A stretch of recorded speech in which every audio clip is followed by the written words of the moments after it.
రాష్ట్ర ముఖ్యమంత్రి రేవంత్ రెడ్డి నిర్మల్ జిల్లా పర్యటన విజయవంతంగా ముగిసిందని జిల్లా SP doctor G Janaki Sharmila IPS తెలిపారు. బందోబస్తు విధుల్లో పాల్గొన్న పోలీసు అధికారులు, సిబ్బంది, ఇతర శాఖల అధికారులు, మీడియా ప్రతినిధులు, అలాగే ట్రాఫిక్ మళ్లింపు, భద్రతా సూచనలకు సహకరించిన జిల్లా ప్రజలకు జిల్లా పోలీస్ శాఖ తరపున ధన్యవాదాలు తెలిపారు. అందరి సమన్వయం, సహకారం వల్లే ఈ కార్యక్రమం సజావుగా నిర్వహించగలిగామని, భవిష్యత్తులో కూడా ప్రజల సహకారం ఇలానే కొనసాగాలని జిల్లా ఎస్పీ కోరారు.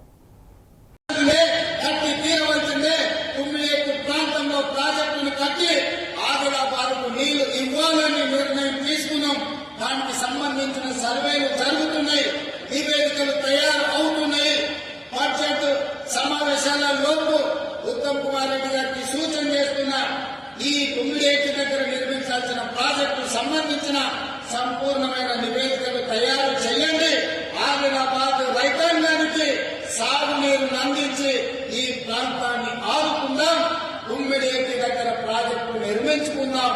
మనకు రావాల్సిన నీళ్లను, ప్రతి చుక్కను మనం ఒడిసి పట్టుకుందామని చెప్పి ఉత్తమ్ కుమార్ రెడ్డి గారికి నేను సూచన చేస్తున్నా. అదేవిధంగా ఎర్ర బస్సే కష్టం. ఆదిలాబాద్ గూడాలలో ఇక్కడ ఉండే పట్టణాలు చాలా మంది వచ్చిన కలుస్తుంటారు. సార్ మాకు పోవడానికి దారి లేదు, ఆ ఫారెస్ట్ ఆఫీసర్లు ఇల్లు కట్టుకొని ఇస్తలేరు, మా ఊరికి ఎర్ర బస్సు కూడా రావడం లేదని. అందుకే ఈనాడు ఆదిలాబాద్ ప్రాంతాన్ని ప్రత్యేకంగా గుర్తించి వ్యక్తులు పాయల శంకర్ ఆదిలాబాద్ ఎయిర్పోర్ట్ కు సంబంధించిన అంశాన్ని మహేష్ గారు, అదేవిధంగా ఎడమ బొచ్చు గారు నా దృష్టికి తెచ్చింది. అందుకే ఆదిలాబాద్ జిల్లాకి ఎయిర్పోర్ట్ తీసుకొచ్చి ఎర్ర బస్సు రాని ఈ ప్రాంతానికి ఎయిర్ బస్సు తీసుకొచ్చి విమానాలను తీసుకొచ్చే బాధ్యత మన ప్రభుత్వం తీసుకుంటుంది. ఆదిలాబాద్ లో భారత ప్రధానమంత్రి నరేంద్ర మోడీ గారి చేత ఎయిర్పోర్టును ప్రారంభించుకున్నాం. వారిని ప్రత్యేకంగా ఆహ్వానించి ఎయిర్పోర్ట్ కోసము శిలా పథకాన్ని ప్రారంభోత్సవ కార్యక్రమాన్ని చేసుకున్నాం.